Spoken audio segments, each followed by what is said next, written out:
Bonjour. Alors, bonjour Facebook, bonjour Instagram, bonjour tous ceux qui verront en live et en replay et j'espère que vous serez nombreux. Voilà, n'hésitez pas encore une fois à en parler autour de vous, à partager parce que voilà, si ça vous parle, si ça vous touche ce que je raconte, si vous pensez que ça a un intérêt, je vous invite vraiment à le partager, à le diffuser autour de vous parce que voilà, ce serait quand même, je pense que c'est dommage de faire tout ça pour rien.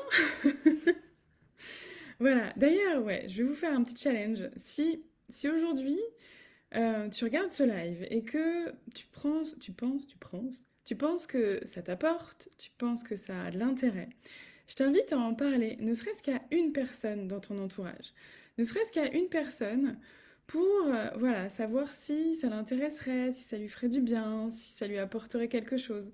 Parce que je pense qu'il n'y a que comme ça qu'on peut diffuser ce genre d'informations, étendre cette communauté et puis faire en sorte que petit à petit, les choses changent en fait en profondeur pour tout le monde. Évidemment, je ne vais pas, bon, remarque, je ne sais pas, je ne pense pas changer le monde à ma petite échelle, mais j'ai envie d'y contribuer. J'ai envie d'y contribuer d'une manière ou d'une autre. Peut-être que dans ma vie, je ne changerai la vie que d'une personne, peut-être de deux, peut-être de 10, peut-être de 100, je ne sais pas. Mais je pense vraiment que parfois, une phrase, un mot, une vidéo, un post, ça peut vraiment faire un déclic. Et c'est pas être mégalo ou là, il y a une petite voix dans ma tête qui me dit: «Mais pour qui tu te prends?» Oui, en fait, je pense que on ne, on ne se rend pas compte à quel point, parfois, une phrase peut tout changer. J'ai des personnes que j'ai eues en discussion ou que j'ai eues au téléphone qui m'ont partagé parfois à quel point certains mots dans un live les ont touchés au point qu'elles l'ont regardé plusieurs fois, ou que quand on a eu une discussion au téléphone, ça a vraiment changé des choses, ça a vraiment débloqué des choses pour elles. Et je parle pas des personnes que j'accompagne, mais déjà juste les personnes qui voient les lives, qui lisent les posts, qui lisent mes articles ou mes mails. Et je sais que ça contribue à ma modeste échelle euh, à changer les choses pour plusieurs personnes. Quand j'étais sage-femme, ça me rappelle ça, c'est marrant. Quand j'étais sage-femme, en fait, à un moment, j'ai accompagné une maman dans son accouchement. Et le bébé a eu besoin de soins, de réanimation. Donc je m'en suis occupée, on a fait la réa. Et la maman de cette maman m'a dit que j'étais bénie parce que dans sa religion, à partir du moment où on sauvait une vie, ben on irait forcément au paradis, on serait forcément béni. Voilà. Et ça m'a beaucoup touchée. Et évidemment, j'ai pas envie de m'arrêter à une seule vie. Mais vraiment, de savoir que je sais que je peux, chez certaines personnes, pas chez tout le monde, provoquer un changement, rien que par mes mots, rien que par mon écoute, rien que par la façon que j'ai d'accompagner ou d'être présente, tout simplement. Et donc voilà, j'ai juste envie de contribuer encore plus et que ça puisse toucher plus de personnes et vraiment, voilà, toucher les bonnes personnes en fait. Pas forcément beaucoup, mais si tu sens que dans ton entourage, tu connais une maman qui... ou toi-même, tu vois, si tu veux qu'on en discute, mais si tu connais une personne, si tu penses que ce message n'est pas pour toi, mais que tu connais une personne pour qui ça pourrait changer la vie, d'une manière ou d'une autre, pas forcément qu'elle prendrait mes accompagnements, pas forcément plus loin que ça, mais déjà, juste d'avoir ce regard différent. Et la dernière fois, je voyais un post. Je vais juste. Non, je suis bien silencieux. La dernière fois, je voyais un post où, oui, en ce moment, il y a énormément de messages de haine, de jugement, d'incompréhension, de colère qui circulent. Et je me suis posé plusieurs fois la question, je me la pose encore, est-ce que je réagis à ça ou pas? Euh, j'ai pas envie, j'ai profondément pas envie de rentrer dans ces polémiques parce que c'est hyper important pour moi d'accueillir les personnes qui vont venir dans mon univers, quelle que soit leur croyance, quelle que soit leur, leur vie, leur carte du monde en fait. Évidemment que je ne corresponds pas à tout le monde et évidemment que je n'accepterai pas tout le monde dans mes accompagnements parce que il y a des personnes avec qui ça vibrera pas, avec qui ça marchera pas et donc c'est pas la peine que ces personnes-là intègrent mes accompagnements. Mais pour autant, que tu sois pro-vaccin, anti-vaccin, je m'en foutiste, je n'ai pas de position ou quoi que ce soit, euh, je m'en fiche en fait, parce que c'est pas ça qui compte pour moi. Quel que soit ce que tu as vécu dans ta vie, quel que soit ce que tu as fait, et même si tu penses que tu as fait des trucs horribles, je suis pas là pour te juger. Je suis pas là pour juger les gens. Je suis qui je suis pour juger les gens en fait. Et j'ai vraiment pas envie d'être dans cette dynamique de jugement parce que mes valeurs à moi, c'est l'accueil, c'est l'amour et la compréhension de l'autre. Ou en tout cas, la tentative de comprendre l'autre. Oui, il y a des personnes que je ne comprends pas. Il y a des personnes qui sont tellement aux antipodes de ma façon de voir les choses, de ma façon de vivre, que je ne comprends pas. Je suis par exemple très très mal à l'aise quand je suis dans un groupe où il y a beaucoup de moqueries, où il y a beaucoup de violence en fait envers les autres, où on, on juge de façon très catégorique et très violente d'autres personnes. Et je l'ai vécu, je le vis encore, et ça me met toujours dans des situations très inconfortables. Ça veut pas dire que je juge jamais les gens, c'est pas vrai. Ok, je ne suis pas une sainte. Ça m'arrive même de me moquer des gens. Oui, ça arrive. Mais c'est pas ma façon de faire en fait. J'ai toujours vraiment, enfin, il y a une partie de moi qui est toujours connectée à l'enfant à l'intérieur de la personne, aux blessures à l'intérieur de la personne. Et donc, même les personnes qui jugent, même les personnes qui sont agressives et méchantes, je vois, méchante c'est un jugement, je vois à l'intérieur d'elles à quel point si elles réagissent comme ça, si elles parlent comme ça, c'est qu'il y a de la souffrance. Et donc j'ai pas envie de les catégoriser comme étant en bleu, blanc, noir, de leur mettre une étiquette quelle qu'elle soit en fait, de dire que toi t'as raison, toi t'as tort.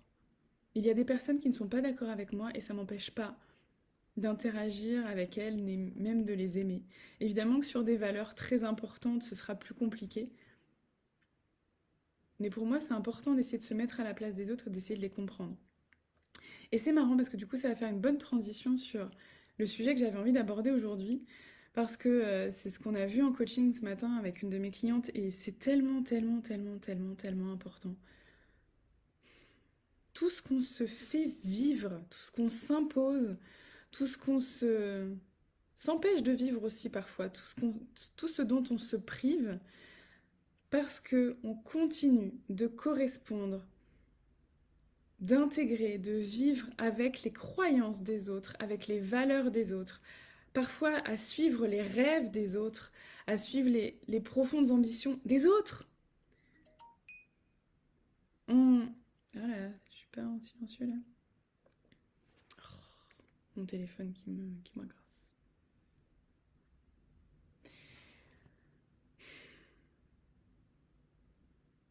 Ok, on s'est construit avec l'influence de nos parents, nos grands-parents et même des générations d'avant. Parfois, on reproduit les mêmes schémas, que ce soit des schémas de conflit dans le couple, de divorce, que ce soit des schémas de rester ensemble et d'abnégation alors que ça ne va pas, que ce soit des schémas de, de différence de traitement entre les hommes et les femmes, que ce soit aussi, parfois, souvent, trop souvent, ces croyances qu'on s'est construites en nous de ne pas être quelqu'un de valeur, de ne pas mériter. Et ça peut être tellement lourd, tellement présent en nous, ça peut tellement nous empêcher de vivre notre vie. Et ça, on le vit, on continue de le vivre encore et encore par loyauté. Par loyauté envers nos parents, nos frères et sœurs, nos grands-parents. Je le vis aussi, hein. Je le vis aussi. petit à petit, je me détache de cette loyauté, je me donne des permissions qu'on ne m'a pas données, je m'autorise à faire différemment du modèle qu'on m'a transmis et de faire différemment de ce qu'on attendait de moi. Et ça, c'est difficile. Ça, c'est difficile parce que déjà, d'une, il faut réussir à mettre le doigt dessus. Quand tu as des mécanismes inconscients qui se répètent encore et encore et encore et encore, bah forcément, ça va pas être facile, tout seul, toute seule, d'aller voir en fait ce qui fait que ça se répète encore et encore. C'est difficile d'être objectif sur sa propre situation. C'est difficile de voir ce que ton cerveau filtre pour ne pas voir. On a quand même des fonctionnements assez forts dans notre cerveau qui font que quand on a une théorie, quelle qu'elle soit, quand on a une croyance, quelle qu'elle soit, et même une théorie, c'est-à-dire quelque chose dont on n'est pas sûr, on a l'intuition que ça c'est vrai. On va aller sélectionner dans toutes les informations qu'on va voir, dans tout ce qu'on va lire, dans tout ce qu'on va entendre, dans tout ce qu'on va ressentir, on va aller sélectionner inconsciemment tous les éléments qui vont pouvoir valider notre théorie, valider notre thèse. Si je pense que mon entreprise va se planter, que j'ai pris la mauvaise décision, que je suis sur la mauvaise voie, je vais sélectionner dans mon environnement toutes les preuves de ça. Et donc j'induis le fait que ça va se réaliser en fait. Quand dans ma vie je vis encore et encore les mêmes situations et que j'arrive pas à en sortir, c'est parce que je ne peux pas voir, moi, toute seule, ma situation d'un regard objectif. Parce qu'il y a des choses que je ne vois pas. Parce que je trie en fait. Je trie ces informations-là. Donc comment je peux sortir de cette loyauté, de ces croyances familiales, de cette empreinte dont je ne veux plus? Comment je peux sortir de cette emprise quand j'en suis en plein milieu en fait? J'ai besoin de m'en extraire, mais pour m'en extraire, souvent, j'ai besoin de quelqu'un qui va être en face, qui va me donner un petit miroir comme ça, et qui va me dire, t'as vu là? Ah non, j'avais pas vu. Qui va juste déplacer un peu le projecteur, qui va juste mettre de la lumière sur des endroits que je ne vois pas toute seule. Et c'est vraiment ça, c'est mettre de la lumière sur les zones d'ombre que tu ne peux plus voir toi toute seule parce que t'es coincé dans ton prisme. Donc oui, souvent, on a besoin de quelqu'un de l'extérieur pour pouvoir sortir de ce cercle vicieux, pour pouvoir sortir de cette emprise. Et c'est une emprise extrêmement forte. Et même quand on en a pris conscience, même quand on l'a vu, il y a quelque chose qui fait qu'on a du mal à en sortir encore parce que en sortir, ça voudrait dire trahir quelque part sa famille, trahir comme une espèce de contrat qu'on aurait passé implicitement dans notre enfance avec notre entourage, de dire ok, pour faire partie de cette famille, j'ai besoin de réaliser faire ça, ça, ça et ça. Si je fais partie de cette famille, je valide l'idée que j'ai pas de valeur. Je valide l'idée que j'ai besoin de faire encore plus pour mériter ma place ici. Si je fais partie de cette famille, je peux pas gagner de l'argent parce que je peux pas gagner plus d'argent que mes parents, ou je peux pas gagner plus d'argent que mon frère, ma sœur, mes ancêtres.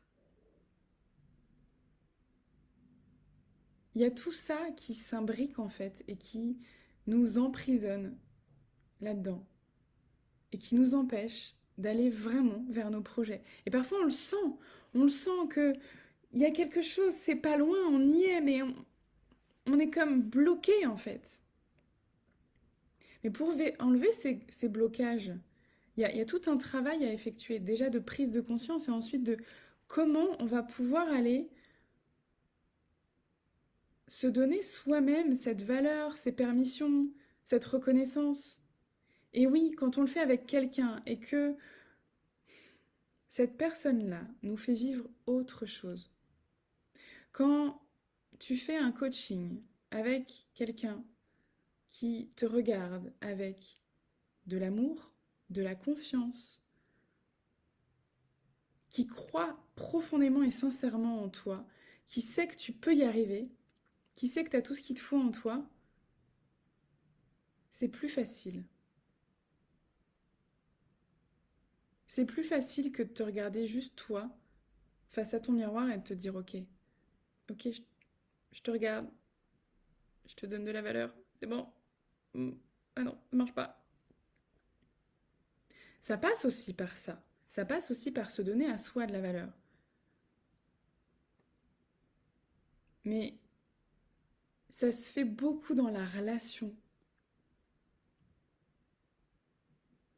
Il y a quelque chose qui a besoin de se vivre, en fait, de se valider. Comme si on avait besoin de créer l'expérience que c'est possible, que ça existe. C'est possible que quelqu'un m'écoute. C'est possible que quelqu'un valide mes émotions. C'est possible que quelqu'un m'aime, m'accueille sincèrement juste pour qui je suis. C'est possible. Et j'ai besoin parfois de le vivre pour pouvoir l'intégrer en moi. Ça ne veut pas dire être dépendant de l'autre. C'est juste vivre une expérience relationnelle différente pour prouver à notre enfant intérieur que c'est possible. Et c'est, en fait, on apprend beaucoup par la modélisation. On n'apprend que par la modélisation d'ailleurs. Donc, comment je peux me donner à moi cet amour inconditionnel, ce regard positif sur moi, si je ne sais pas comment on fait, si j'ai jamais vu personne le faire avec moi?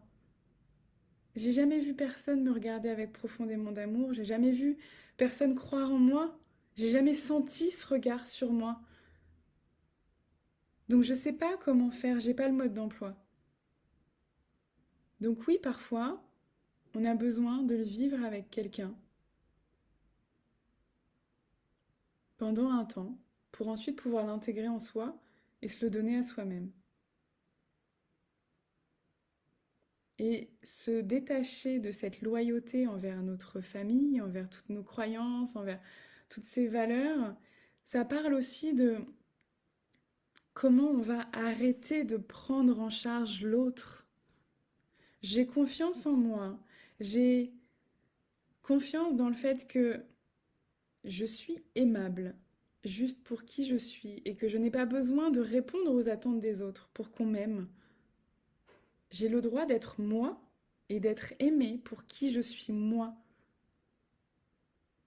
Je peux me donner cette permission-là, me sentir en sécurité, me dire que, ok, si certains me tournent le dos, mais en fait, si certains me jugent, si certains ne sont pas d'accord avec ce que je fais, ce que je vis, c'est leur façon de voir les choses, c'est leur vécu, c'est leur part de responsabilité, c'est pas la mienne. Je peux pas prendre en charge les attentes des autres. Quand on s'aime vraiment, on n'a pas d'attente envers l'autre. On a des règles de fonctionnement, on a nos limites, on a le fait qu'on peut accepter ou pas certaines choses. Mais on n'est pas dans l'attente que l'autre change pour correspondre à ce qu'on a envie qu'il soit. Si je veux que l'autre change ou fasse certaines choses pour mériter mon amour, c'est que quelque part, je l'aime pas vraiment pour qui il est ou pour qui elle est. C'est compliqué. Qu'est-ce que ça veut dire l'amour inconditionnel? Est-ce que c'est possible? Est-ce que il y a plein de choses qui se jouent là-dedans. Mais comment je peux me sentir suffisamment en sécurité pour me dire que je me reconnais moi-même, je me donne à moi de la valeur. Je choisis qui je suis moi, je choisis mes désirs, mes valeurs, je choisis mes rêves, les miens, ceux qui me font vibrer moi. pas ceux qui correspondent aux autres en fait. Je me choisis moi et je ne prends pas en charge ce que ça va provoquer chez l'autre. Si ça va provoquer de la colère, de la tristesse, ce n'est pas ma responsabilité. Ma responsabilité, c'est moi. Encore une fois, ça m'empêchera pas d'être à l'écoute de la colère, de la tristesse de l'autre. Mais s'il me juge, s'il a des propos violents envers moi, je ne suis pas obligée de les prendre en plein cœur. Parce que ça ne parle que de son vécu à lui. Je sais que c'est dur, c'est infiniment difficile, encore plus quand c'est notre famille. Et c'est pour ça qu'on a besoin de vivre un, un lien, un support, un soutien avec des personnes qui nous accueillent vraiment comme on est. Voilà, je vais m'arrêter pour aujourd'hui. Bon, j'ai pas vu grand monde en live, donc j'espère que vous verrez en replay. Encore une fois, je vous invite à partager si ça vous parle. Si vous pensez que ce que je dis a de la valeur, a un sens, si ça vous touche, vous, je vous invite vraiment à diffuser ce message autour de vous. Invitez des personnes sur le groupe, sur Facebook, abonnez-vous à ma page sur YouTube, enfin à ma chaîne YouTube si vous voulez, mais juste pour que ce message puisse toucher encore plus de personnes et puisse faire du bien en fait dans ce monde où vraiment je pense qu'on a besoin de ce genre de message. Voilà, je vous embrasse très fort et je vous dis à très bientôt. Ciao.